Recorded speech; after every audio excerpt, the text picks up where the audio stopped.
اعوذ باللہ من الشیطان الرجیم بسم اللہ الرحمن الرحیم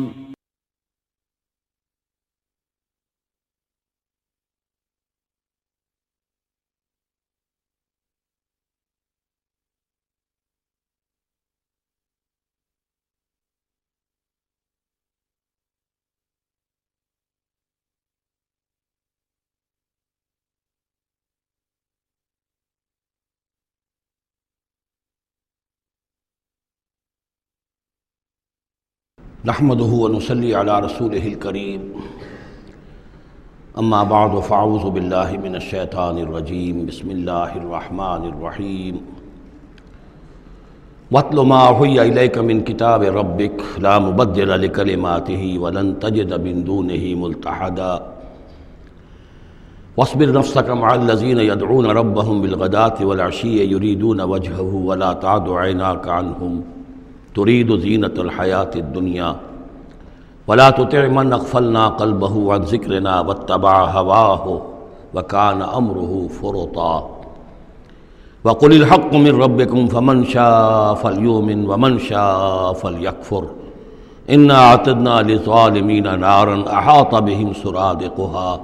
صدق اللہ العظیم۔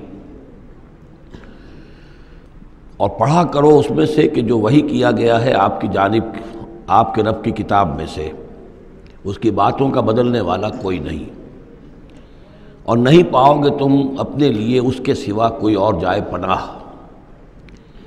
تھامے رکھو، روکے رکھو اپنے آپ کو ان لوگوں کے ساتھ جو پکارتے ہیں اپنے رب کو صبح و شام اور چاہتے ہیں اس کی رضا، طالب ہیں اس کے روئے انور کے، اور نہ دوڑیں آپ کی نگاہیں ان سے ہٹ کر آپ کہ دنیا کو یہ محسوس ہو، یہ مغالطہ ہو کہ ترید و زینت الحیات الدنیا۔ یہ ذرا مشکل مقام ہے قرآن مجید کا کہ بظاہر تو الفاظ یہ ہیں کہ آپ کی نگاہیں دنیا کی زیبائش اور آرائش کی تلاش میں ان فقراء اور غرباء سے ہٹ کر امراء کی طرف نہ اٹھیں، لیکن ظاہر بات ہے کہ حضور صلی اللہ علیہ وسلم کی یہ شان نہیں تھی، لہذا اس میں جو بات سمجھ میں آتی ہے وہ یہ ہے کہ ایسا نہ ہو کہ آپ کے التفات کی وجہ سے دنیا یہ محسوس کرے کہ ان کی نگاہ میں بھی وقت اور اہمیت جو ہے وہ دنیاوی مال و دولت اور اسباب کی ہے۔ کسی داعی حق کے لیے یہ معاملہ بہت ہی نازک ہوتا ہے کہ ایک طرف جو حالات و واقعات ہیں اس کے اعتبار سے، جو حقائق ہیں اس کے اعتبار سے، معاشرے کے جو اونچے طبقات ہوتے ہیں، جو وہاں سرداری یا کسی اور طرح کی سربراہی کے منصب پر فائز ہوں یا ان کے پاس فراوانی ہو دولت کی، اب ظاہر بات ہے کہ ان کا ایک اثر و رسوخ ہوتا ہے معاشرے میں۔ ان میں سے کوئی ایک شخص ایمان لے آئے تو وہ بہت سے لوگوں کے برابر ہو جائے گا، جیسے حضرت عمر رضی اللہ اور ابو جہل کو حضور نے دونوں کو پیش کیا اللہ کے سامنے کہ اللہ ان میں سے ایک کو ضرور میری جھولی میں ڈال دے۔ ظاہر بات ہے کہ اس سے اسلام کو تقویت حاصل ہوگی، اور اس سے یہ ہے کہ جن مسلمانوں پر کا قافیہ تنگ ہوا ہے، جن کو ستایا جا رہا ہے، اگر کوئی بڑا آدمی ایمان لے آئے گا تو ان کو بھی سہارا ملے گا، جیسے کہ حضرت عمر اور حضرت حمزہ کے ایمان لانے کے بعد جو غرباء تھے، فقراء تھے اور جو غلام تھے انہیں ستایا جا رہا تھا، انہیں کچھ ریلیف ملا ہے۔ اس حوالے سے ایک طرف تو اس کی ضرورت ہوتی ہے کہ ان کی طرف توجہ کی جائے، التفات رکھا جائے، تاکہ اگر وہ ایمان لے آئے تو اس سے ایمان کو بھی تقویت ہو، اسلام کو تقویت ہو، مسلمانوں کو بھی فائدہ پہنچے۔ دوسری طرف یہ اندیشہ ہوتا ہے کہ غرباء کا دل نہ دکھے، تیسری طرف یہ کہ لوگ یہ نہ سمجھیں کہ یہ بھی زیادہ جو ہے مدارات کرتے ہیں اور زیادہ التفات کرتے ہیں امراء کی طرف، اہم لوگوں کی طرف، گویا کہ ان کی نگاہوں میں بھی دنیا کی انہی چیزوں کی وقت ہے، انہی چیزوں کی اہمیت ہے۔ تو یہ تین طرف کے چیز سمجھیے کہ یہ چکی دو پارٹوں والی نہیں، تین پارٹوں والی ہے، کہ جس میں کوئی داعی جو ہوتا ہے وہ اس مخمصے میں آ جاتا ہے کہ ایک طرف تقاضا یہ ہے خود تحریک کا، دعوت کا، اس جد و جہد کا، اس کے تقاضے یہ ہیں کہ ان کی طرف التفات ہو، ان کی طرف توجہ کی جائے تاکہ ان میں سے کچھ لوگ ایمان لے آئیں تو کام میں سہولت حاصل ہو، مدد حاصل ہو، لیکن دوسری طرف یہ منفی دو اثرات بھی موجود ہیں۔ تو اس کے مابین جو ہے حکم دیا جا رہا ہے حضور صلی اللہ علیہ وسلم کو کہ بہرحال آپ یہ احتیاط کیجئے کہ یہ تاثر نہ ابھرنے پائے کہ محمد کے نزدیک بھی صلی اللہ علیہ وسلم اصل اہمیت جو ہے وہ دولت مند لوگوں کی ہے۔ ولا تطع من اغفلنا قلبه عن ذکرنا، اور مت کہنا مانیے ان لوگوں کا، یہ جیسا کہ میں نے بارہا عرض کیا ہے کہ دباؤ پڑ رہا تھا سرداران قریش کی طرف سے کہ کچھ ہماری بات مان لیجئے، کچھ ہم آپ کی مان لیں گے۔ تو یہاں گویا کہ اس پہ پھر متنبہ کیا جا رہا ہے کہ جن لوگوں کو دلوں کو ہم نے اپنی یاد سے غافل کر دیا ہے، محروم کر دیا ہے، آپ ان کی باتیں سنیں بھی مت، ان کی طرف دھیان بھی مت دیجیے۔ ولا تطع من اغفلنا قلبه عن ذکرنا واتبع هواه وكان امره فرطا وقل الحق من ربکم۔ یہ جو مضمون ابھی ہم نے دوبارہ پڑھا ہے، اس کو آپ دیکھیں گے کہ یہ 21ویں پارے کی آغاز میں پھر دوبارہ آئے گا کہ جب بھی شدید کشاکش کا دور آیا ہے تو اس میں یہی ہدایات اللہ تعالیٰ کی طرف سے آئی ہیں حضور کو اور حضور کی وساطت سے تمام اہل ایمان کو،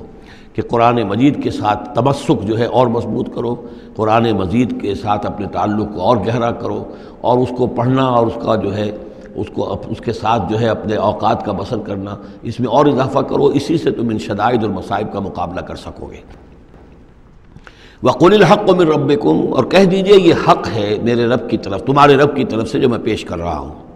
فَمَن شَاءَ فَلْيُؤْمِنْ وَمَن شَاءَ فَلْيَكْفُرْ، تو اب جو چاہے ایمان لائے، جو چاہے کفر کرے۔ یہ بالکل وہی بات ہے جو سورۃ الدہر میں کہی گئی ہے کہ اما شاکرا و اما کفورا، ہم نے پورا اختیار دے دیا، انا ہدیناہ السبیل اما شاکرا و اما کفورا، یہ اختیار ہم نے انسان کو دیا ہے، چاہے شکر گزار بندہ بنے، چاہے کفران نعمت کی روش اختیار کرے۔ تو یہاں انداز یہ ہے کہ آپ ان کفار سے کہہ دیں کہ میں دعوت پیش کر رہا ہوں، اب تمہیں ایمان لانا ہے لاؤ، کفر کرنا ہے کفر کرو، لیکن بین کی کوئی بات نہیں ہو سکتی، کوئی گیو اینڈ ٹیک، کوئی جو ہے کمپرومائز، یہ ممکن نہیں ہے۔ قل الحق من ربکم، ٹیک اٹ اور لیو اٹ، یہ حق ہے تمہارے رب کی طرف سے، چاہے اسے چھوڑ دو تو پورے کو چھوڑنا ہوگا، قبول کرنا ہے تو پورے کو کرنا ہوگا۔ فمن شاء فلیؤمن ومن شاء فلیکفر انا اعتدنا للظالمین نارا، ہم نے ظالموں کے لیے، کافروں کے لیے، مشرکوں کے لیے آگ تیار کر رکھی ہے، احاط بہم سرادقھا، اس کی قناتیں ان کا احاطہ کر لیں گی، وہ قناتوں کی شکل میں آگ ہوگی، ان کو گھیرے میں لے لیں گی۔ وَإِن يَسْتَغِيثُوا، اور اگر وہ پیاس سے جہاں بلب ہو کر پانی مانگیں گے، یغاثوا بماء کالمہل یشفی الوجوہ،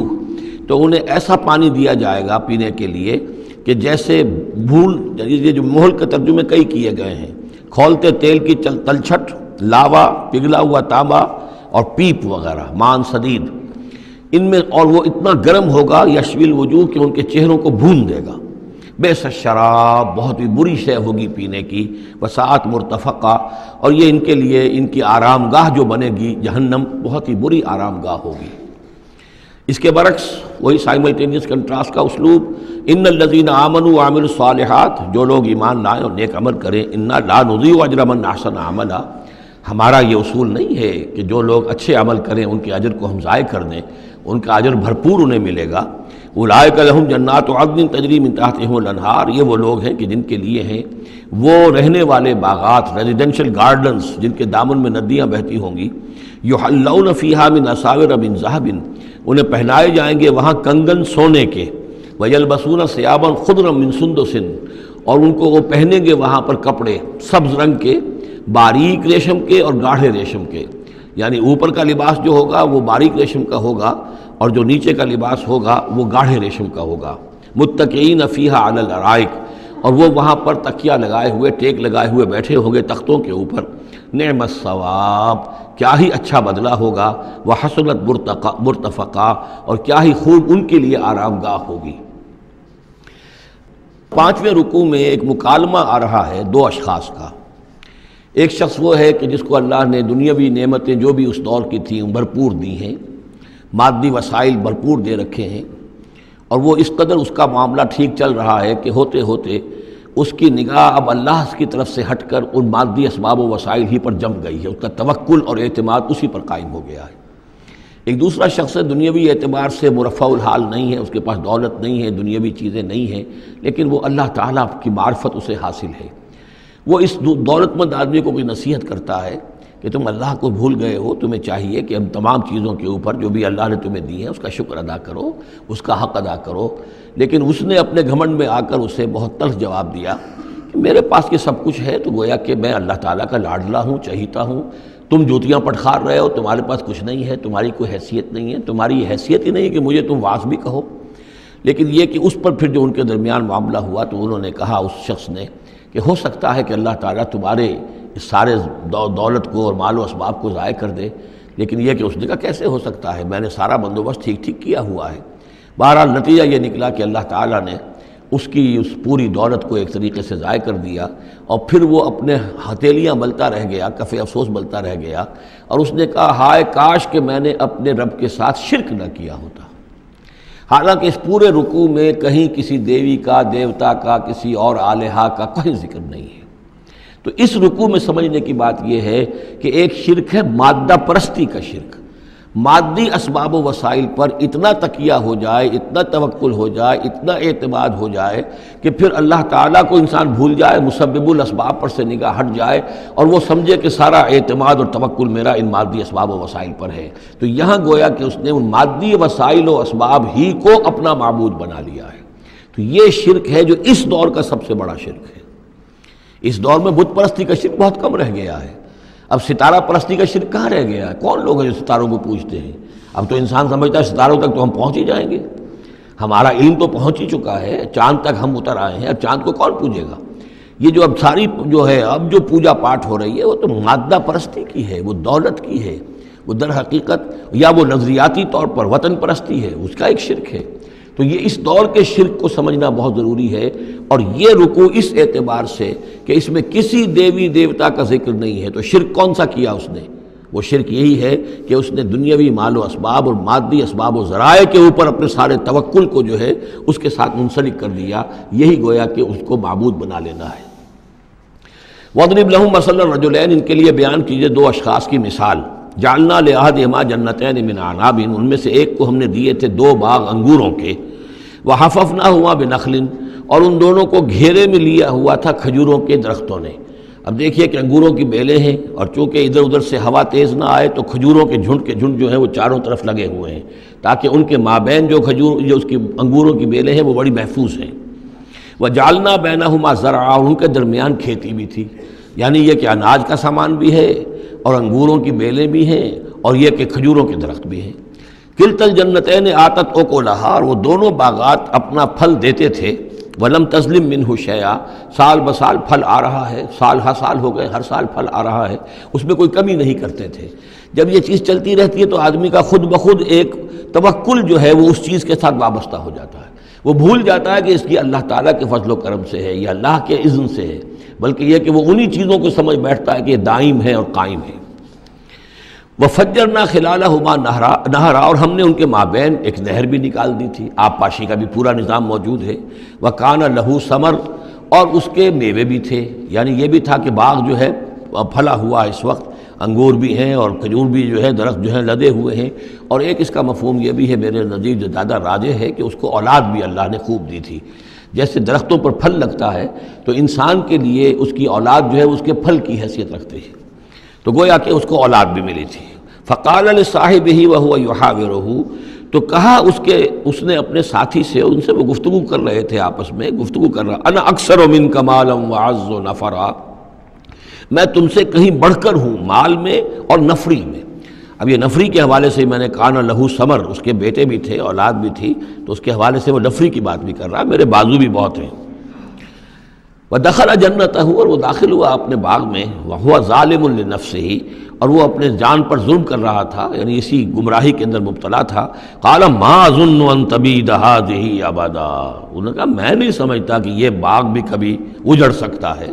کیا مجھے دھمکا رہے ہو کہ اللہ تعالیٰ جو ہے کہیں تم میری یہ دولت سلب نہ کر لے؟ دیکھو میں نے کھجوریں کس حساب سے یہاں پر لگائی ہیں کہ کوئی اگر آئے بھی، کوئی باد سرسر آئے یا کوئی اور بھی ہوا کا تیز لو کے جھونکے آئیں تو وہ میری انگوروں کے بیلوں تک نہ پہنچے۔ یہ گویا کہ سینٹینلز کھڑے ہوئے ہیں، کھجور کے درخت جو ہیں وہ روک رہے ہیں۔ پھر میں نے یہاں پہ آب پاشی کا نظام ہے، میرے نہر چلی ہوئی ہے۔ ما اظن ان تبید هذه ابدا، میں نہیں سمجھتا کہ میرا یہ باغ جو ہے کبھی یہ کہ برباد بھی ہو سکتا ہے۔ وما اظن الساعة قائمة،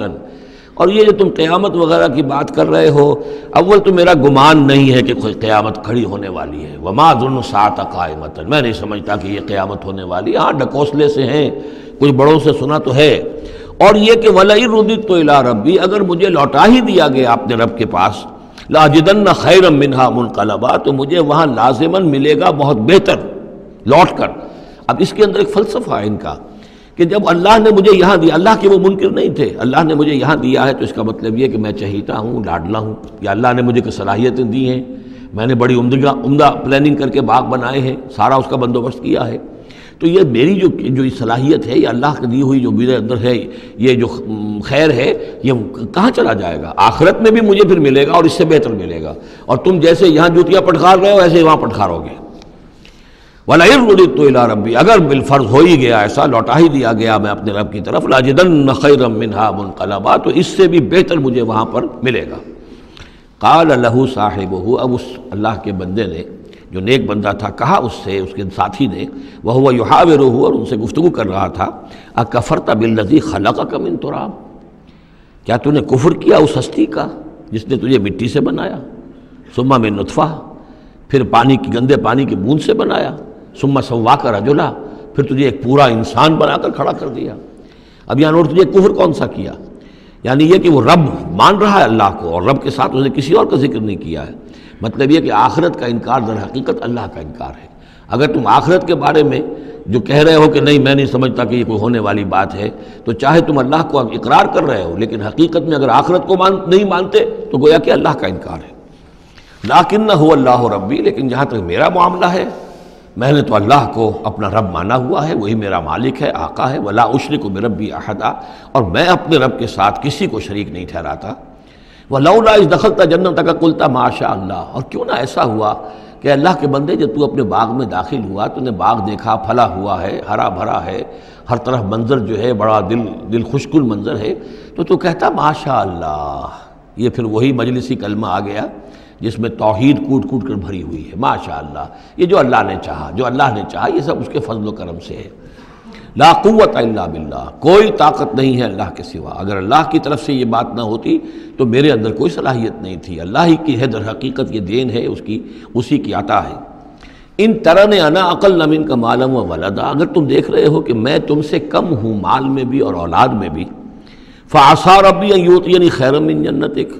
تو مجھے تو اپنے رب کے بارے میں یہ یقین ہے کہ وہ جب چاہے مجھے تیرے باغ سے بہتر باغ دے سکتا ہے، وَيُرْسِلَ عَلَيْهَا حُسْبَانًا، اور تیرے باغ کے اوپر وہ کوئی اوپر سے کوئی لو کا جھونکا ایسا بھیج سکتا ہے، من السماء، آسمان سے، فَتُصْبِحَ صَعِيدًا زَلَقًا، کہ یہ پورا باغ جو ہے یہ جو ایک ایسا چٹیل میدان ہو کر رہ جائے کہ یہاں کوئی درخت رہے نہ بیلے رہے۔ معلوم ہوا کہ ہر چیز جب آنکھ کھلی گل کی تو موسم تھا خزاں کا، یہ ہو سکتا ہے، عین ممکن ہے۔ اور یصبح ماؤہا غوراً، یا اللہ آسمان سے کوئی ایسی نہ بھی بھیجے کوئی چیز بلا، تو اس کا پانی ہی جو تمہارا یہ جو چشمہ چل رہا ہے، وہ پانی ہی اگر زمین کے اندر گہرا اتر جائے، یہ چشمہ خشک ہو جائے، فلن تستطیع لہ طلبا، اور پھر تو پانی کہیں سے لا نہ سکے، تو یہ باغ خود بخود اچڑ جائے گا۔ یہ سارے امکانات ہیں، مسبب الاسباب نے تمہارے لیے اس وقت سارے اسباب جمع کر رکھے ہیں، جب چاہے گا ان میں سے کسی ایک سبب کی بھی اگر تناب کھینچ لے تو یہ سارا معاملہ جو ہے یہ تو شیش محل کی طرح کا ہے، ایک ہی جو پتھر ہے وہ اس سب کو چکنا چور کر دے گا۔ وَأُحِيطَ بِثَمَرِهِ، معلوم ہوتا کہ وہ بہت ہی کوئی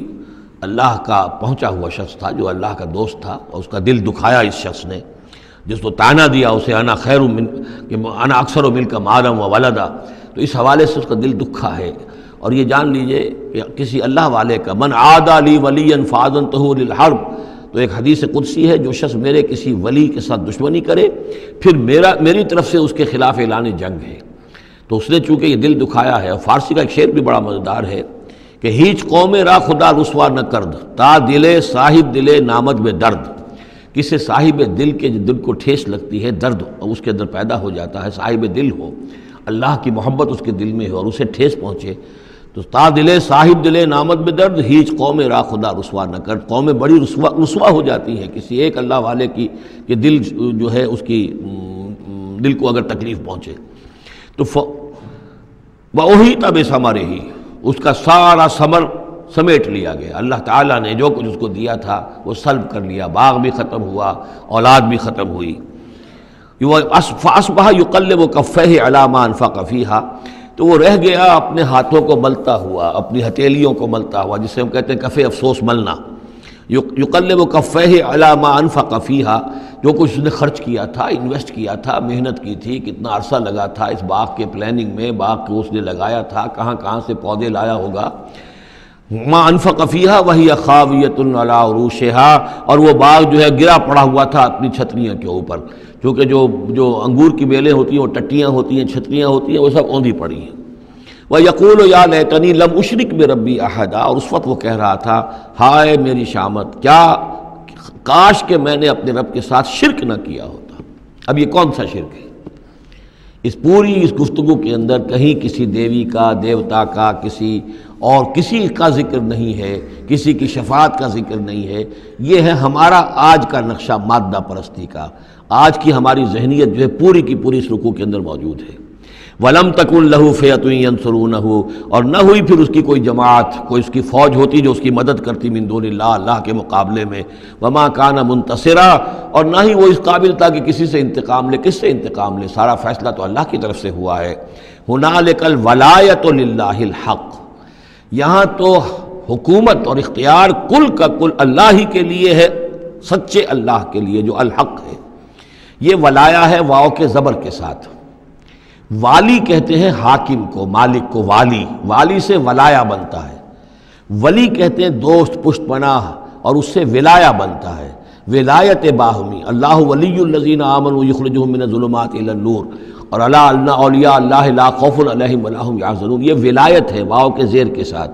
اور والی ہونا کسی کا، فلاں ملک کا والی فلاں تھا، یعنی وہاں کا حکمران تھا، بادشاہ تھا، تو یہاں کی بادشاہی، یہاں کا اختیار، هنالک الولایۃ للہ الحق، کل ولایت اللہ ہی کے ہاتھ میں ہے۔ ہوا خیر ثوابا و خیر عقبا، یقیناً وہی بہتر ہے انعام دینے والا، اور وہی بہتر ہے نتیجے کے اعتبار سے، عاقبت کے اعتبار سے۔ وَاضْرِبْ لَهُم مَثَلَ الْحَیَاةِ الدُّنْیَا، اور ان کے لیے ذرا بیان کیجئے ایک مثال دنیا کی زندگی کے لیے۔ کَمَاءٍ أَنزَلْنَاهُ مِنَ السَّمَاءِ، جیسے پانی کہ ہم نے اتارا آسمان سے، فاختلط بہ نبات الارض، اس کے ساتھ رل مل کر زمین کا جو سبزہ ہے وہ نکل آیا۔ فاصبح حشیما تذروہ الریاح، اب یہ ایک لمبی بات ہے جسے مختصر کیا گیا کہ پھر کچھ عرصے کے بعد وہ سبزہ جو ہے وہ زرد پڑ جاتا ہے، پھر دھوپ کے اندر سوکھ کر پیلا ہو گیا، پھر چورا چورا ہو گیا، پھر وہ چٹیل زمین کی زمین رہ گئی۔ تو زندگی کا یوں سمجھیے کہ جیسے فصل لے لیجئے، کھیت کے اندر آپ نے بیج ڈالے ہیں، ہل چلایا ہے، پانی دیا ہے، اب فصل ہے، لہرا رہی ہے، ہریاول ہے، بڑا دل خوشکن منظر ہے۔ کچھ دنوں کے بعد اسی فصل کے اوپر جو زردی آ جاتی ہے، پھر وہ پک گئی ہے، اس کے بعد وہ کٹ جاتی ہے، کٹنے کے بعد پھر وہی منظر وہی ہے، وہی ویران منظر ہے، اور کہیں کہیں جو ہے وہ جو بھی توڑی کے تن کے کچھ پڑے ہوئے ہیں، اللہ خیر صلی اللہ۔ یہ جو سائیکل ہے، یہ پلانٹ لائف کی سائیکل ہے، 3 مہینے کی ہے، 4 کی ہے، 6 کی ہے، 7 کی ہے، یہی ہے نا۔ لیکن یہی سائیکل ایک بڑے پیمانے پر انسانی زندگی کی ہے۔ ایک بچہ پیدا ہوا، اس وقت جو ہے بڑی خوشیاں منائی گئیں، پھر وہ بڑا جوان ہوا، قوی ہوا، طاقت والا ہوا، پھر اس کے اوپر ادھیڑ ابھر آ گئی، بال میں سفیدی آ گئی، چہرے پر جو ہے وہ جھریاں پڑنی شروع ہوئیں، اس کے بعد پھر اس پر موت وارد ہوئی، پھر اسے قبر میں اتار دیا گیا، وہ مٹی سے تھا اور مٹی میں جا کر مل گیا۔ ایک ہی سپین ایک چل رہا ہے، سائیکل چل رہا ہے۔ یہ انسانی زندگی کا سائیکل ہے، اور یہ جو نباتاتی زندگی کا سائیکل ہے، فرق اس میں کچھ نہیں ہے۔ اوپر سے پانی آیا اور زمین کا سبزہ نکل آیا، اوپر سے روح آئی ہے، اور ہمارے یہ اجساد اس زمین سے نکلے ہوئے ہیں، ان دونوں نے مل کر ہمیں اس حیات دنیاوی کی ایک شکل دے دی ہے۔ روح اوپر سے آئی ہے، زمینی شے نہیں ہے۔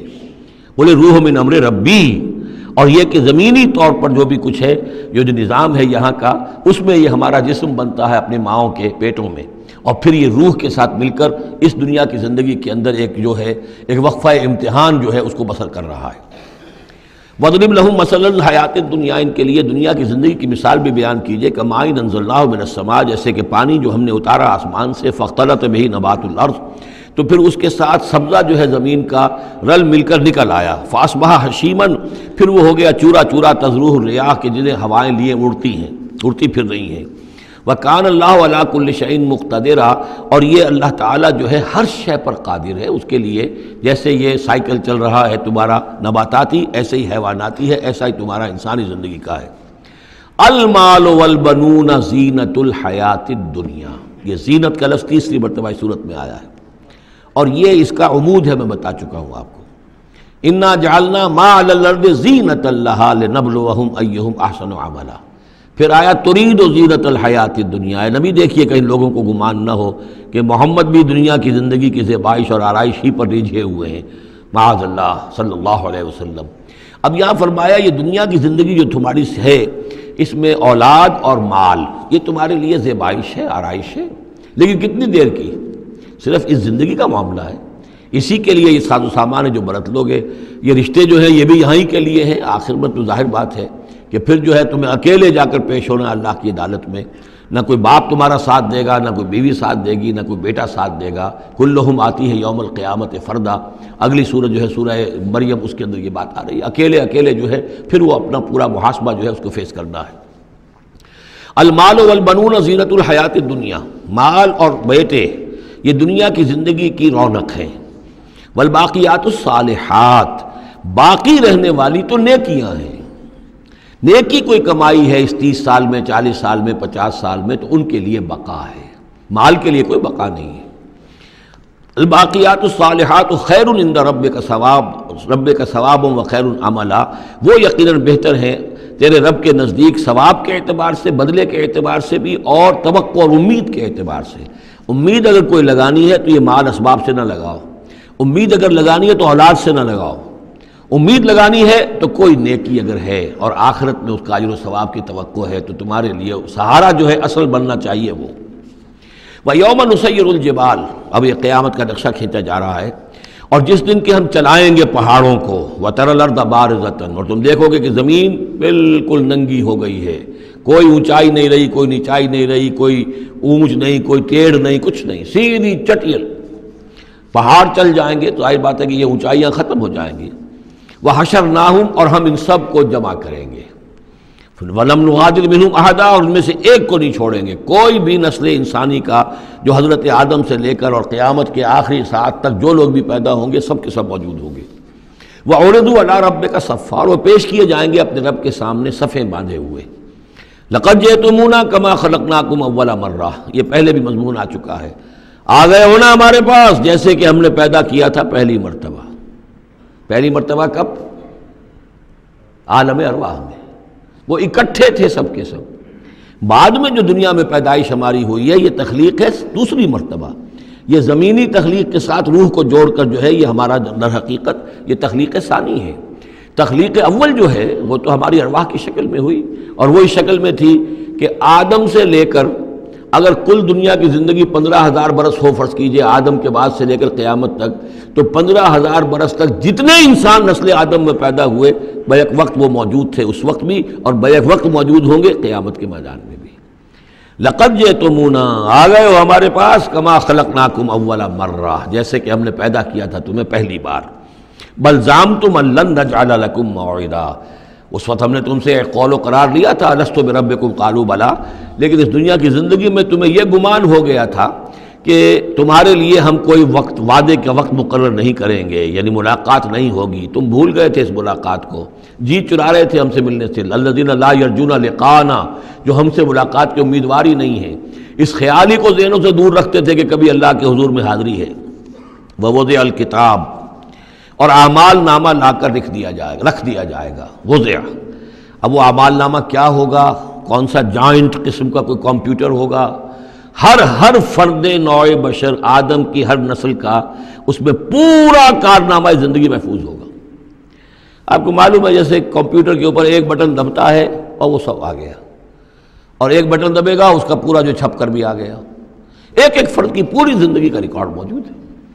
جیسا کہ میں نے کئی بار تک عرض کیا، ان چیزوں کا ماننا اب جتنا آسان ہو گیا ہے، آج سے 100 برس پہلے ماننا اتنا آسان نہیں تھا. کس قدر گہرے ایمان بالغیب کی ضرورت تھی. آج تو یہ چیزیں ہمارے حساب کتاب میں آ رہی ہیں. چھوٹے چھوٹے سے بٹن کی طرح کا تو ٹیپ ریکارڈر ہوتا ہے کہ آپ سے ملنے کے لیے کوئی آیا ہے آپ کو پتہ ہی نہیں، اور اس کا جو بٹن ہے، جو کوڈ کا آپ بٹن سمجھ رہے وہ ٹیپ ریکارڈر ہے. وہ آپ کے ساتھ جو گفتگو ہو رہی ریکارڈ ہو رہی ہے، آپ کو پتہ ہی نہیں. جو صورتحال یہ ہو چکی ہے،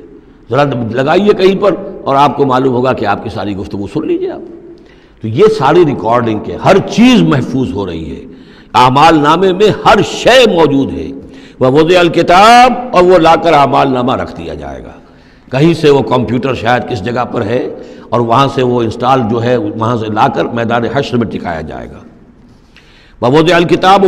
فتر المجرمین مشفقین مما فیہ، تم دیکھو گے اب مجرموں کو ڈر رہے ہوں گے، کانپ رہے ہوں گے کہ اس میں کیا کچھ ہے. وَيَقُولُونَ، اور وہ کہتے ہوں گے یا ویلتنا، ہائے ہماری شامت، ما لہذا الکتاب، یہ کیسا اعمال نامہ ہے، لا یغادر صغیرۃ ولا کبیرۃ، اس نے تو کسی چھوٹی سی چھوٹی بات کو نہیں چھوڑا، نہ کسی بڑی بات کو چھوڑا، الا احصاها، مگر یہ کہ اس کو محفوظ رکھا ہوا ہے.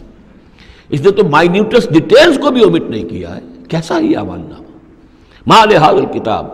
لا یغادر صغیرۃ ولا کبیرۃ الا احصاها ووجدوا ما عملوا حاضرا، ما عملوا، اور وہ پائیں گے جو بھی عمل انہوں نے کیا ہوگا اسے موجود. ولا یظلم ربک احدا، تیرا رب کسی پر ظلم نہیں کرے گا. یہ تمہارے اپنے اعمال ہیں. اب دیکھیے یہاں 6 رکوع ختم ہوئے، 7واں رکوع شروع ہو رہا ہے، اور 7ویں رکوع کی پہلی آیت سورہ بنی اسرائیل میں بھی یہی تھی، وَإِذْ قُلْنَا لِلْمَلَائِكَةِ اسْجُدُوا لِآدَمَ فَسَجَدُوا إِلَّا إِبْلِيسَ. بالکل ٹھیک درمیان میں سورہ بنی اسرائیل میں بھی 12 رکوع اس کے ہیں، 12 رکوع اس کے ہیں. سورہ بنی اسرائیل کی 111 آیات ہیں، سورہ کہف کی 110 آیت ہیں. یعنی یوں سمجھیے کہ نہایت حسین، متوازن، ہر اعتبار سے بہت ہی خوبصورت جوڑا ہے. اس کی نسبت زوجیت جو ہے اس سورہ بنی اسرائیل اور سورہ کہف کی بہت نمایاں ہے. میری ایک کتاب ہے، وہ اس میں آخری جو ہے اسی پر بحث ہے، قرآن حکیم کی صورتوں کا اجمالی تجزیہ، جس میں کہ اس کی نسبت زوجیت کو میں نے بڑی تفصیل کے ساتھ، اگرچہ بڑی اختصار ہے لیکن جامعیت کے ساتھ بیان کر دیا ہے. وَإِذْ قُلْنَا لِلْمَلَائِكَةِ اسْجُدُوا لِآدَمَ فَسَجَدُوا إِلَّا إِبْلِيسَ، اور جو یاد کرو جب کہ ہم نے کہا تھا فرشتوں سے کہ جھکو آدم کے سامنے، سجدہ کرو آدم کو، تو ان سب نے سجدہ کیا لیکن نہیں کیا ابلیس نے. کانا من الجن، اب یہاں وہ حقیقت کھول دی گئی جو بقیہ 6 جگہوں پر نہیں ہے، وہ جنات میں سے تھا. فَفَسَقَ عَنْ أَمْرِ رَبِّهِ، فا یہاں پر اب علت کو ظاہر کر رہا ہے. فرشتہ کبھی بھی اللہ کے حکم سے سرتابی نہیں کرتا، فرشتہ اللہ کے حکم کی نافرمانی نہیں کرتا. یفعلون ما یؤمرون لا یعصون اللہ ما امرهم. تو یہ جو نافرمانی اس نے کی ہے اس کی وجہ یہ ہے کہ وہ فرشتوں میں سے نہیں تھا، جنات میں سے تھا. کان من الجن ففسق عن امر ربہ، تو اس نے وہ نکل بھاگا اپنے رب کے حکم سے، یہ نافرمانی کی اپنے رب کے فرمان کی. افتتخذونہ وذریتہ اولیاء من دونی، تو سوچو اے اولاد آدم، کیا تم اس کو اپنا ولی بناتے ہو اور اس کی نسل کو، اس کی اولاد کو، اس کے چیلوں چاٹوں کو، اس کے ایجنٹوں کو، ان سے دوستیاں گاٹتے ہو، من دونی، مجھے چھوڑ کر. میں تمہارا خیر خواہ، میں نے تمہارے سامنے سارے فرشتوں کو جھکوا دیا، میں نے تمہیں خلافت عرضی عطا فرمائی، تم میری کریشن کا ماسٹر پیس، کلائمیکس، اور تم بدبختو، تم نے مجھے چھوڑ کر دوست بنایا اس شیطان لعین کو اور اس کے ایجنٹوں کو اور اس کی اولاد کو، چاہے وہ اس کے ایجنٹ جو ہیں وہ اس کے صلب سے ہیں، اس کی اولاد سے ہیں، اور یا یہ کہ انسانوں میں سے ہیں. افتتخذونہ وذریتہ اولیاء من دونی، کیا تم اسے اور اس کے اولیاء اور اس کی نسل کے لوگوں کو، اس کی اولاد کو ولی بنا رہے ہو مجھے چھوڑ کر. وہم لکم عدو، جبکہ فی الواقع وہ تمہارے دشمن ہیں. بئس للظالمین بدلا، کتنا برا بدل ہے کہ جو ان ظالموں نے اپنے لیے اختیار کیا ہے. اللہ کو چھوڑ کر ان کی رفاقت، اللہ کی دوستی چھوڑ کر اس شیطان لعین کی دوستی. ما اشہدتہم خلق السماوات والارض ولا خلق انفسہم، میں نے تو ان جنات کو نہ تو انہیں شہید بنایا تھا آسمان اور زمین کی تخلیق کا، اور نہ ان کے اپنی تخلیق کا. وما کنت متخذ المضلین عضدا، اور میں ایسے بہکانے والوں کو اپنا مددگار نہیں بنایا کرتا. یہ جو تم نے ان کو میرے برابر بنا دیا، اس کو مجھے چھوڑ کر انہیں ولی بنا لیا، ان کی دوستی کر رہے ہو، تو آسمان کی اور زمین کی تخلیق میں، بلکہ خود ان کی تخلیق میں وہ کوئی اس کے شاہد نہیں ہے. وَيَوْمَ يَقُولُ نَادُوا شُرَكَائِيَ الَّذِينَ زَعَمْتُمْ، اور جس دن کہ اللہ کہے گا کہ پکارو ذرا میرے ان شرکاء کو جس کا تمہیں زعم ہو گیا تھا، تمہیں گمان تھا کہ وہ میرے شریک ہیں. فَدَعُوهُمْ، تو وہ پکاریں گے ان کو. فَلَمْ يَسْتَجِيبُوا لَهُمْ، تو وہ انہیں کوئی جواب نہیں دیں گے. وَجَعَلْنَا بَيْنَهُمْ مَوْبِقًا، اور ان کے درمیان ہم ہلاکت والی گھاٹی حائل کر دیں گے، خلیج حائل کر دیں گے، کہ وہ جو شرکاء چاہے اولیاء اللہ ہی ہوں اور چاہے وہ انبیاء ہوں اور چاہے فرشتے ہوں، لیکن وہ کہ خلیج حائل ہوگی ہلاکت کی، وہ ان کی مدد کے لیے یا ان کی بات سن کر ان کی سفارش کرنے کے لیے نہیں آ سکیں گے.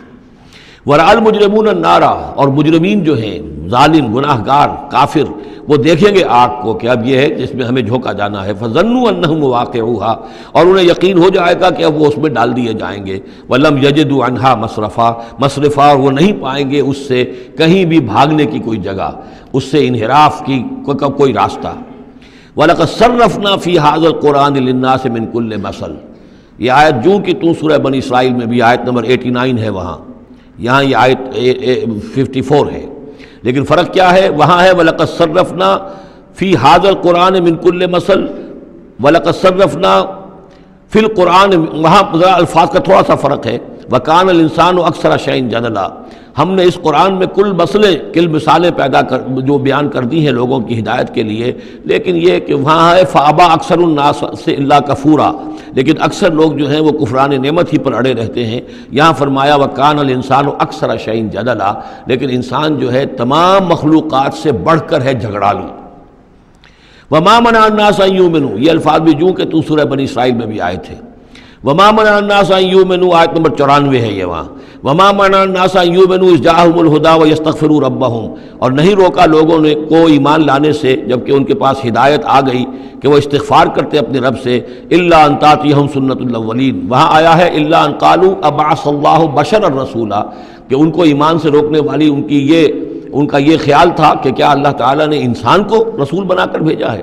یہاں فرمایا الا ان تاتیہم سنت الاولین، ان کو جو روکا گیا ہے وما منع الناس ان یؤمنوا اذ جاءهم الہدی، یہ جو رک گئے ہیں جب ہدایت ان کے پاس آ گئی کہ ایمان نہیں لا رہے اور استغفار نہیں کر رہے، الا ان تاتیہم سنت الاولین، مگر یہ کہ ان پر آ کر رہے گی اب وہی جو پہلو کا جو انجام ہوا تھا وہی ان کے اوپر بھی مسلط ہوگا، او یاتیہم العذاب قبلا، یا یہ کہ عذاب ان کے سامنے آ جائے گا۔ وما نرسل المرسلین الا مبشرین ومنذرین، یہاں پہ جمع کے صیغے میں آ رہا ہے، سورہ بنی اسرائیل میں واحد کے صیغے میں آیا تھا آخری رکوع میں، وما ارسلناک الا مبشرا ونذیرا، اور ہم نے نہیں بھیجا ہے محمد آپ کو مگر مبشر اور نذیر بنا کر۔ یہاں جمع کے صیغے میں وما نرسل المرسلین الا مبشرین ومنذرین ویجادل الذین کفروا بالباطل،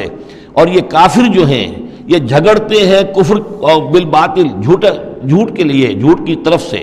لیدحضوا بہ الحق، تاکہ اس کے ذریعے سے حق کو بچلا دیں، حق کو ٹلا دیں، حق کو شکست دے دیں۔ یہ جھگڑ رہے ہیں، دلیل بازی کر رہے ہیں، مناظرے کر رہے ہیں، کٹ حجتیاں کر رہے ہیں۔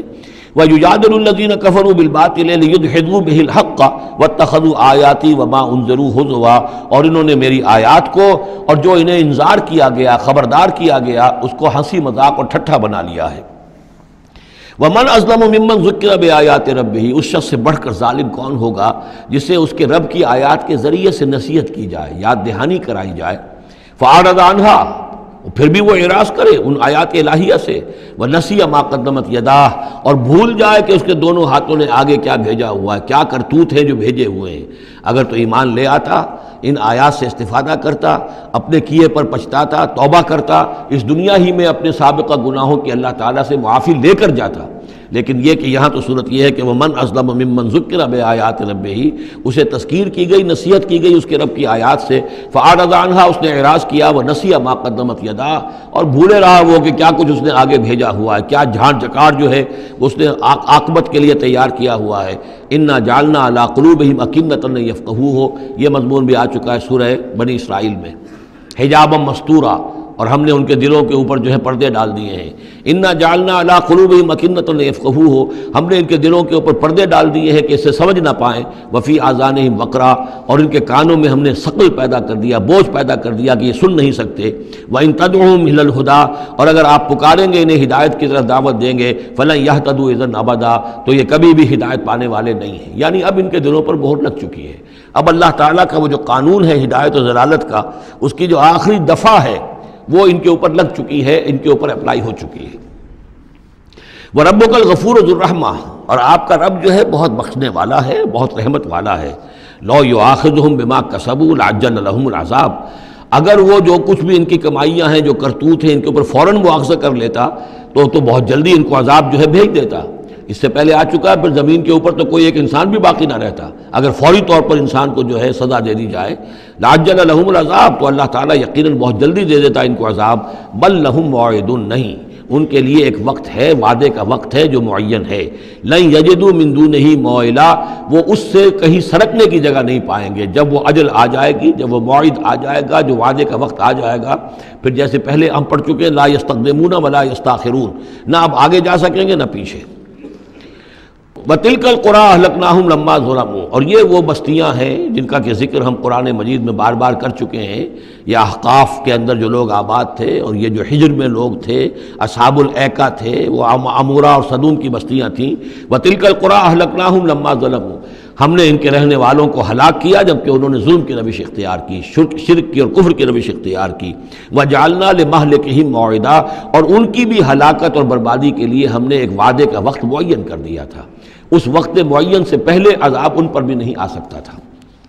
وَإِذْ قَالَ مُوسَىٰ لِفَتَاهُ لَا أَبْرَحُ حَتَّىٰ أَبْلُغَ مَجْمَعَ الْبَحْرَيْنِ أَوْ أَمْضِيَ حُقُبًا۔ اب یہ دو رکوع ہیں کہ جن میں حضرت موسیٰ علیہ السلام کے ایک سفر کا ذکر ہے۔ روایات میں جو بات معلوم ہوتی ہے، اور وہ اس قرآن مجید کے بیان کے ساتھ وہ چیز مطابقت رکھتی ہے، اس لیے بیان کر رہا ہوں کہ حضرت موسیٰ کو اللہ تعالیٰ نے حکم دیا کہ فلاں جگہ پر جاؤ اور وہاں تمہیں ہمارا ایک بندہ ملے گا، اور وہ بندہ جو ہے بہت صاحب علم ہے، کچھ عرصہ اس کے پاس رہو۔ ہو سکتا ہے کہ یہ حضرت موسیٰ علیہ السلام کا بھی ابتدائی دور ہو نبوت کا، اور جیسے کہ اللہ تعالیٰ نے ہمیں معلوم ہے روایات سے 3 برس تک جو حضور صلی اللہ علیہ وسلم کی تعلیم کا بندوبست کیا ہے، ایک فرشتہ جو ہے مستقل جو ہے آپ کے ساتھ رہا ہے۔ اسی طریقے سے شاید اللہ تعالیٰ نے کسی یا تو فرشتے کو، جسے ہم خضر کہہ دیتے ہیں، یہ بھی کوئی یقین کے ساتھ معلوم نہیں کہ وہ خضر علیہ السلام، قرآن میں ان کا نام نہیں ہے،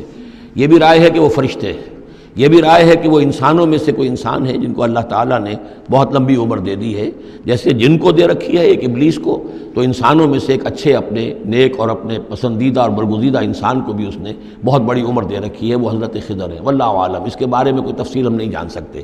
لیکن یہ کہ حضرت موسیٰ علیہ السلام سے کہیں کسی جگہ پر ان کو یہ خیال آ گیا کہ شاید اس وقت روئے ارضی پر سب سے زیادہ علم جو ہے اللہ تعالیٰ نے مجھے عطا کیا ہے، لیکن اس کے لیے پھر ذرا تعدیباً اور تربیتاً اور تعلیماً اب انہیں کہا گیا کہ فلاں ہمارا بندہ فلاں جگہ جاؤ، تمہاری ملاقات ہوگی، کچھ دیر اس کے پاس رہو اور دیکھو کہ وہ اس سے کیا حکمت تم سیکھ سکتے ہو۔ اب اس کے لیے حضرت موسیٰ نکلے ہیں اپنے نوجوان ساتھی خادم کے ساتھ، یوشع ابن نون ان کو ساتھ لے کر۔ وَإِذْ قَالَ مُوسَىٰ لِفَتَاهُ لَا أَبْرَحُ حَتَّىٰ أَبْلُغَ مَجْمَعَ الْبَحْرَيْنِ، اور جب کہا موسیٰ نے اپنے اس نوجوان ساتھی سے جن کا نام یوشع ابن نون ہے کہ میں نہیں باز آؤں گا یہاں تک کہ چلتا رہوں اور پہنچ جاؤں مجمع البحرین تک، جہاں پر کہ دونوں دریا مل جاتے ہیں، او امضیہ حقبا، یا پھر میں چلتا رہوں گا، چاہے وہ مجھے سینکڑوں برس گزر جائیں میں چلتا رہوں گا۔ بتایا گیا تھا مجمع البحرین پر وہ ملے گا، اور خاص نشانی اس کی بتا دی گئی تھی کہ ہمارا وہ بندہ وہاں ملے گا تمہیں۔ اب مجمع البحرین پر بھی اختلاف ہے، ایک کا تو خیال یہ ہے، وہ جو نقشہ میں نے آپ کو دکھایا تھا، کہ یہ جو ریڈ سی ہے، اس کی جو 2 کھاڑیاں ہو جاتی ہیں، تو ان کا جو مقام اتصال ہے گویا کہ وہاں بھیجا گیا کہ یہاں پر، لیکن صحیح رائے زیادہ جو ہے وہ یہ ہے کہ یہ جو دریائے نیل آتا ہے مصر میں، تو یہ سوڈان سے آتا ہے، تو 2 دریا مل کر یہ دریا بنتے ہیں، النیل الازرق اور النیل الابیض، ایک سفید رنگ کا پانی ہے اور ایک بھی نیلے رنگ کا پانی ہے۔ یہ نقشہ ہمیں بھی اٹک پر نظر آتا ہے، دریائے سندھ جو تربیلا سے نکل کر پانی آتا ہے وہ نیلے رنگ کا ہے، اور جو دریائے کابل کا پانی آ رہا ہوتا ہے مغرب سے تو اس کا وہ پانی گدلا ہے، اور کافی دور تک پھر ہمیں نظر آتا ہے کہ یہ دریائے کابل کا پانی چل رہا ہے گدلے رنگ کا، اور یہ صاف صاف پانی جو ہے دریائے سندھ کا چل رہا ہے۔ تو اسی طرح کا معاملہ وہاں پر ہے، نیل جو ہے نیلا نیل اور سفید نیل، النیل الازرق اور النیل الابیض، وہاں پر پہنچے ہیں کہیں، یہ یوں سمجھیے خرطوم کے آس پاس، کہ میں اب چلتا جاؤں گا۔ فلما بلغا مجمع بینہما، جب یہ پہنچ گئے اس دونوں دریاؤں کے ملنے کی جگہ پر، نسیا حوتہما، یہ بتا دیا گیا تھا کہ ایک جو مچھلی ہے تل کر اس کو ساتھ لے لینا تاکہ تمہارے وہ غذا کا کام بھی دے گی، اور اسی کو نشانی بنانا تھا اللہ نے بتانے کے لیے کہ کس جگہ پر وہ اس شخص سے ملاقات ہوگی۔ جب وہ پہنچے ان دونوں کی مجمع کے مقام پر، نسیا حوتہما، تو انہوں بھول گئے اپنی اس مچھلی کو، فاتخذ سبیلہ فی البحر سربا، اور وہ مچھلی جو ہے وہ زندہ ہو کر، حالانکہ بھنی ہوئی تھی تلی ہوئی تھی، وہ زندہ ہو کر اور اس نے وہ سرنگ سی بنا کر اور سمندر میں چلی گئی۔ فلما جاوزا، اب یہ نقشہ جو ہے یہ ان کے جو ساتھی تھے یوشع ابن نون، انہوں نے دیکھا ہے اپنی نگاہ سے کہ یہ معاملہ ہوا ہے، لیکن یہ کہ اس کا تذکرہ کرنا حضرت موسیٰ علیہ السلام سے بھول گئے۔ فلما جاوزا، جب وہ وہاں سے آگے نکل گئے، قال لفتاه آتنا غداءنا، انہوں نے اپنے اس نوجوان ساتھی سے کہا، خادم سے، کہ بھائی ہمارا وہ کھانا لے آؤ، ناشتہ لے آؤ، لقد لقینا من سفرنا ھذا نصبا، اب ہمیں اس سفر سے کوئی تکان طاری ہو گئی ہے، ایگزاسشن ہو رہی ہے۔ اور یہاں یہ نقطہ بیان کیا ہے مفسرین نے کہ چونکہ اس اصل مقام سے آگے نکل آئے تھے اس لیے اب تکان ہوئی ہے، ورنہ جو مقام تک پہنچنا تھا وہاں تک انہیں تکان کا کوئی احساس نہیں ہوا۔ قال ارأیت اذ اوینا الی الصخرۃ، اس نوجوان نے یہ کہا خادم نے کہ آپ دیکھیے جب ہم اس چٹان کے پاس تھوڑی دیر کے لیے رکے تھے سستانے کے لیے، فإنی نسیت الحوت، تو میں اس مچھلی پر نگاہ رکھنا بھول گیا، اس کی حفاظت کرنا بھول گیا، وما انسانی الا الشیطان ان اذکرہ، اور شیطان نے مجھے بلائے رکھا کہ میں آپ سے ذکر بھی نہیں کر سکا، واتخذ سبیلہ فی البحر، وہ تو زندہ ہو کر اور اس نے اپنا راستہ بنایا اور سمندر میں اتر گئی یا دریا میں اتر گئی، عجبا، بہت عجیب یہ واقعہ تھا جو پیش آیا تھا۔ قال ذالک ما کنا نبغی، اب حضرت موسیٰ نے کہا اسی کے تو ہم تلاش میں تھے، یہی تو نشانی بتائی گئی تھی کہ یہاں پر، اب چلو واپس وہیں۔ فارتدا علی آثارہما قصصا، تو وہ اب لوٹے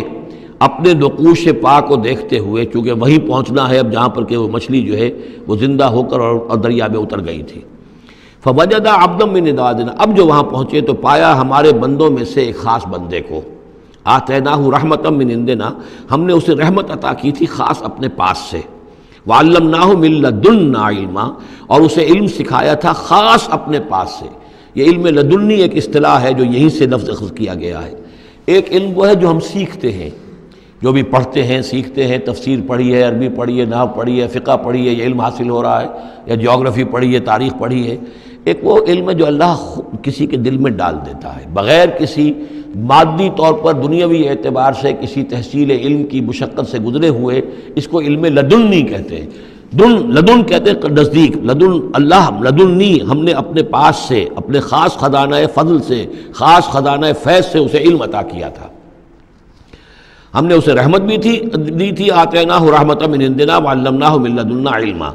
قال لہ موسیٰ، ان سے کہا موسیٰ نے، هل اتبعک، اگر آپ اجازت دیں تو میں کچھ عرصہ آپ کے ساتھ رہوں، علی ان تعلمنی مما علمت رشدا، لیکن اس لیے اس شرط کے ساتھ کہ آپ مجھے بھی سکھائیں کچھ جو آپ کو علم دیا گیا ہے اور جو بڑی سعادت مجھے اللہ نے بتایا ہے کہ آپ کو اللہ نے بڑا عقل، بڑی سمجھ بوجھ اور بڑی حکمت عطا کی ہے۔ قال انک لن تستطیع معی صبرا، انہوں نے کہا کہ دیکھو تم میرے ساتھ رہ کر صبر نہیں کر سکو گے، وکیف تصبر علی ما لم تحط بہ خبرا، اور کیسے صبر کرو گے اس چیز پر کہ جس کا کہ علم تمہارے پاس نہیں ہے، جس کا تم نے احاطہ نہیں کیا ہے، تمہیں تو بات بڑی غلط لگے گی، عجیب سی لگے گی۔ قال ستجدنی انشاءاللہ صابرا، حضرت موسیٰ نے کہا کہ نہیں انشاءاللہ آپ مجھے صابر پائیں گے، میں صبر کروں گا، ولا اعصی لک امرا، اور میں آپ کی کسی حکم کی خلاف ورزی نہیں کروں گا۔ اب دیکھیے یہاں انشاءاللہ صبر کے ساتھ تو آ گیا، ولا اعصی لک امرا، آپ کے حکم کی خلاف ورزی نہیں کروں گا، یہاں انشاءاللہ نہیں آیا ہے، اور اسی میں خلاف ورزی ہو گئی، یعنی یہ کہ انہوں نے جو حکم دیا تھا پھر اس کی وہ پابندی نہیں کر پائے۔ ولا تقولن لشیء انی فاعل ذلک غدا، اس کے ساتھ اس کو جوڑ لیجئے جو ہم پڑھا ہے اسی صورت میں، حضور سے کہا گیا تھا کبھی نہ یہ کہیے گا، یہاں بھی کہتے ہیں انشاءاللہ میں کوشش کروں گا، انشاءاللہ اللہ تعالیٰ کے فضل و کرم سے میں آپ کے حکم کی خلاف ورزی نہیں کروں گا۔ قال فإن اتبعتنی، اب یہ حکم ہے ان کا، انہوں نے کہا کہ اگر تم میرے ساتھ چلنا چاہتے ہو، رہنا چاہتے ہو، فلا تسألنی عن شیء،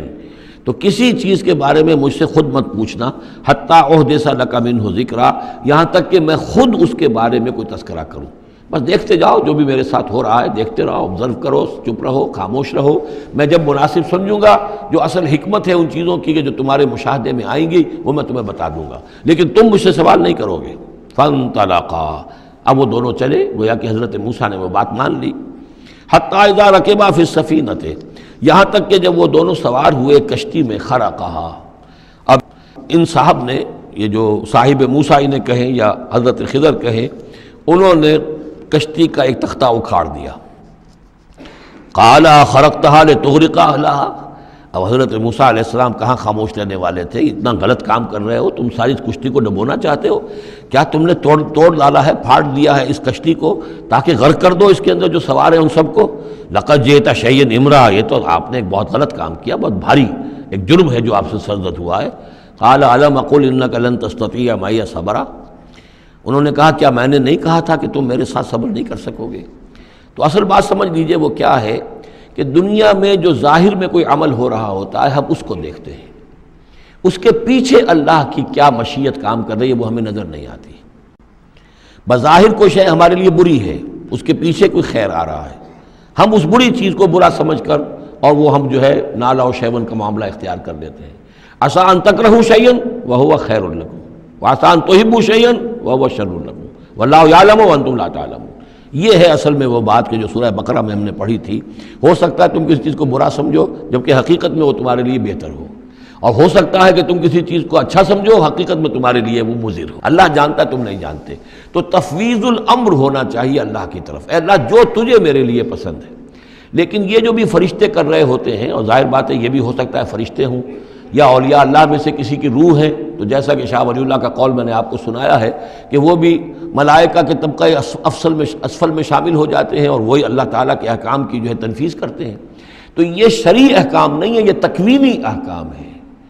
کسی کا بچہ جو ہے چھت کے اوپر سے گرا مر گیا، اب وہ تو چیخ رہا ہے، ماں بھی چیخ رہی ہے، بہن بھائی بھی چیخ رہے ہیں۔ اب کیا پتا کہ یہ بچہ جو ہے اگر بڑا ہو جاتا تو یہ ماں باپ کے لیے سوہان روح ہوتا۔ اللہ نے ان کے لیے خیر کیا ہے کہ اس بچے کو اس وقت لے لیا ہے، لیکن انہیں تو پتہ نہیں کہ آئندہ کیا ہونا تھا۔ تو ہم ظاہر کو دیکھ کر جو ہے گھبرا جاتے ہیں اور اس کو اپنے لیے برا سمجھ بیٹھتے ہیں، جبکہ اللہ تعالیٰ کی بیدک الخیر، اللہ کے ہاتھ میں خیر ہی خیر ہے، لیکن ہماری شارٹ سائٹڈنس ہے کہ جس کی وجہ سے ہم چیزوں کو کسی اور رنگ میں لے رہے ہیں۔ اس کے لیے یہ 3 واقعات ہیں کہ جو انہوں نے دکھائے گئے۔ قال لا تؤاخذنی بما نسیت ولا ترہقنی من امری عسرا، تو انہوں نے کہا، حضرت موسیٰ نے عرض کیا لا تؤاخذنی بما نسیت، مجھ سے مواخذہ نہ کیجئے اس پر کہ میں بھول گیا کہ میں نے آپ سے وعدہ کیا تھا کہ میں آپ سے کوئی سوال نہیں کروں گا۔ ولا ترہقنی من امری عسرا، اور نہ دباؤ ڈالیے مجھ پر میرے معاملے میں کچھ زیادہ سختی نہ کیجئے۔ ایسا نہ ہو کہ ایک ہی دفعہ کی میری غلطی کے اوپر کہتے ہیں جاؤ اب یہاں سے، بلکہ ذرا یہ نرمی کیجئے۔ فانطلقا، اب پھر چلے دونوں، حتی اذا لقیا غلاما قتلہ، جب ایک نوجوان سے ملاقات ہوئی اس نے قتل کر دیا اس کو، حضرت خضر نے۔ قال قتلت نفسا زکیۃ بغیر نفس، حضرت موسیٰ علیہ السلام پھر بولے یہ کیا کیا آپ نے؟ ایک بے گناہ جان کو آپ نے قتل کر دیا اس کے بغیر کہ اس نے کسی کا خون بہایا ہو۔ لقد جئت شیئا نکرا، یہ تو آپ نے بہت ہی نامعقول حرکت کی ہے۔ قال علم انک لن تستطیع معی صبرا، اب انہوں نے بھی ذرا ڈانٹ کے انداز میں کہا علم اقل لک، کیا میں نے نہیں کہا تھا تم سے کہ تم میرے ساتھ صبر نہیں کر سکو گے؟ قال ان سألتک عن شیء بعدها فلا تصاحبنی، حضرت موسیٰ نے عرض کیا کہ اچھا ٹھیک ہے، اب اگر تیسری مرتبہ مجھ سے غلطی ہو جائے، دوسری مرتبہ اور مجھے معافی دے دیں، اگر اب میں اس کے بعد کوئی آپ سے سوال کروں تو پھر ٹھیک ہے، آپ مجھے اپنے ساتھ نہ رکھیے گا، فلا تصاحبنی، پھر یہ کہ میں اپنا راستہ لے لوں گا۔ قد بلغت من لدنی عذرا، میری جانب سے آپ نے جو ہے حجت قائم کر دی ہے، اور آپ عذر جو ہے اب آپ کر سکتے ہیں کہ آپ مجھے اپنے ساتھ نہ رکھیں، یعنی خطا میری ہے۔ فانطلقا، پھر چلے، حتی اذا اتیا اہل قریۃ استطعما اہلہا، اور جب یہاں تک کہ وہ پہنچے ایک بستی والوں کے پاس، وہاں انہوں نے ان سے چاہا کہ وہ انہیں کھانا کھلائیں، مسافر جیسے ہوتے ہیں کہ بھائی ہم لوگ آئے ہیں، مسافر ہیں، آپ کی بستی میں آئے ہیں تو ہمیں کھانا کھلائیے۔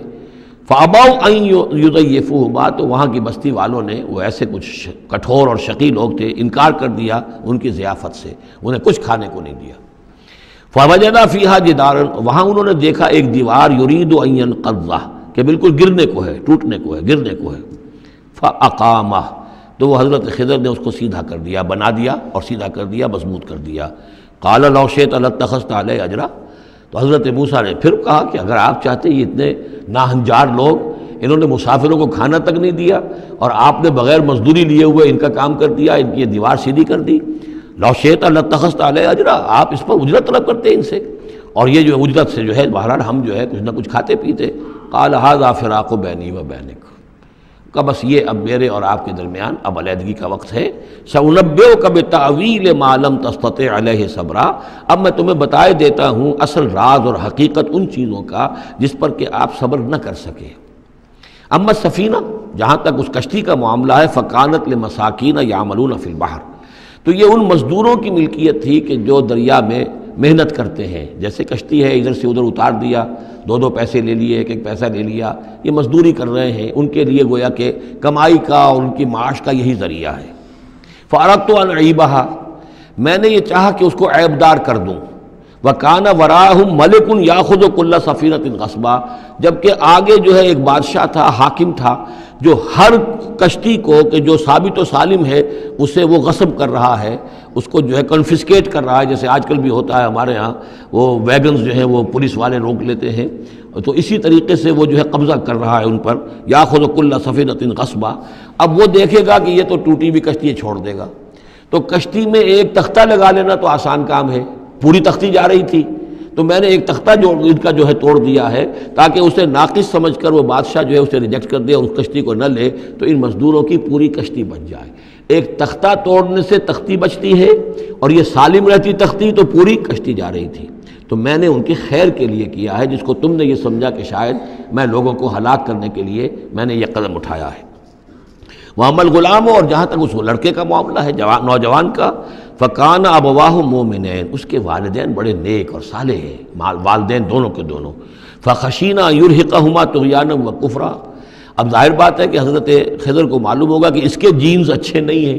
بڑے شرارتی قسم کے جین اس کے اندر ہیں، اور یہ جب جوان ہوگا تو یہ آوارہ ہو کر اٹھے گا اور بہت سخت ہوگا اور اپنے والدین کے لیے سوہان روح بن جائے گا۔ یرہقہما طغیانا و کفرا، ناشکری اور زبردستی کر کے ان کو عاجز کرے گا، ستائے گا۔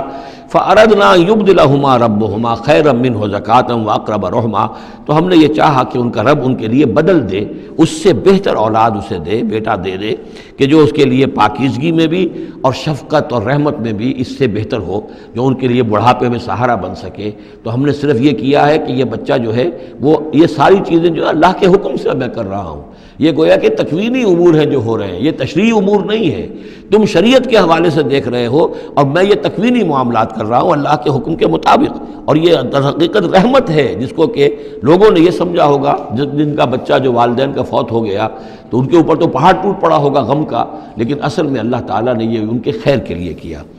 وَأَمَّا الْجِدَارُ، اور جہاں تک اس دیوار کا معاملہ ہے، فَكَانَ لِغُلَامَيْنِ يَتِيمَيْنِ فِي الْمَدِينَةِ، تو یہ دو غلام لڑکوں کی دیوار ہے جو شہر میں رہتے ہیں۔ وَكَانَ تَحْتَهُ كَنْزٌ لَهُمَا، اور اس دیوار کی جڑ میں ان کے لیے ایک دفینہ ہے۔ وَكَانَ أَبُوهُمَا صَالِحًا، اور ان کا باپ جو ہے وہ بہت نیک آدمی تھا، باپ نیک تھا، عین وہ جو سمجھئے کہ کسی جوانی میں یا کوئی وقت جو ہے وہ اس کی موت کا وقت آ گیا، بچے چھوٹے چھوٹے تھے، اس نے کچھ اپنی پونجی جو ہے گھر کے اندر ایک دیوار کی جڑ کے اندر بنیاد کے اندر دفن کر دی، یہ بڑے ہو جائیں بچے یہ نکال لیں۔ اب چونکہ وہ نیک تھا لہذا اللہ تعالیٰ کی طرف سے اس کا اہتمام ہو رہا ہے، دیوار اگر اس وقت گر گئی ہوتی تو یہ خزانہ ظاہر ہو جاتا، اور ابھی وہ بچے جو ہیں وہ چھوٹے ہیں، تو لہذا یہ لوگ جو ہیں بستی والے کتنے ناہنجار ہیں جنہوں نے ہمیں کھانے کو نہیں دیا ہے، وہ کیا یتیموں کے اس مال کا لحاظ کریں گے؟ وہ سارا کا سارا اس مال کو قبضہ کر لیں گے۔ تو میں نے وہ دیوار بنا دی ہے۔ کان ابوہما صالحا، ان کا باپ بہت نیک آدمی تھا۔ فاراد ربک یبلغا اشدہما، تو آپ کے رب کا یہ فیصلہ ہوا کہ یہ دونوں بچے جو ہیں اپنی پوری جوانی کو، پختگی کو، بلوغت کو پہنچ جائیں۔ ویستخرجا کنزہما، اور پھر وہ اپنا خزانہ نکال لیں۔ رحمتا من ربک، یہ تینوں امور آپ کے رب کی رحمت کا منظر ہے۔ بظاہر جو بھی نظر آ رہا ہے، تو دنیا میں جو حالات و واقعات ہو رہے ہیں یہ حقیقت دنیا کے اعتبار سے ہم اس کے ظاہر کو دیکھتے ہیں، اور ظاہر کے حوالے سے ہی دل گرفتہ ہو گئے، رنجیدہ ہو گئے، نقصان ہو گیا، یہ ہو گیا۔ ہاں اے فلک پیر جواں تھا ابھی عارف، کیا تیرا بگڑتا جو نہ مرتا کوئی دن اور، مرثیوں پر مرثیے کہے جا رہے ہیں، یہ سب کچھ ہوتا ہے، لیکن یہ کہ یہ پتہ نہیں ہوتا کہ اللہ تعالیٰ کی طرف سے جو بھی ہے وہ خیر ہے، اسی میں بھلائی ہے۔ تو بندہ مومن کا کام کیا ہے؟ تفویض الامر الی اللہ، اپنے معاملات کو اللہ کے حوالے کر دے، راضی برضائے رب، جو اللہ کی طرف سے آیا کہ ہر چساقی ماریخت عین الطاف است، رحمتا من ربک، یہ سب کچھ رحمت تھا، رحمت ہے آپ کے رب کی طرف سے۔ وما فعلتہ عن امری، یہ میں نے اپنے جی سے نہیں کیا ہے، میرا فیصلہ نہیں ہے۔ یعنی یہ جو بھی تھے، چاہے فرشتے تھے اور چاہے کوئی نیک انسان ہے جنہیں اللہ نے بہت لمبی زندگی دے دی ہے، چاہے یہ کوئی روح ہے کہ جو انسانی شکل میں پھر آ گئی ہے، کہ جو اللہ تعالیٰ نے کسی ولی اللہ کی روح کو جو ہے وہ طویل زندگی دے رکھی ہے، کوئی بھی ہے، اس سے کوئی فرق واقع نہیں ہوتا، لیکن یہ کہ وہ در حقیقت کارکنان قضاء و قدر کی فوج میں ریکروٹ ہو گئے۔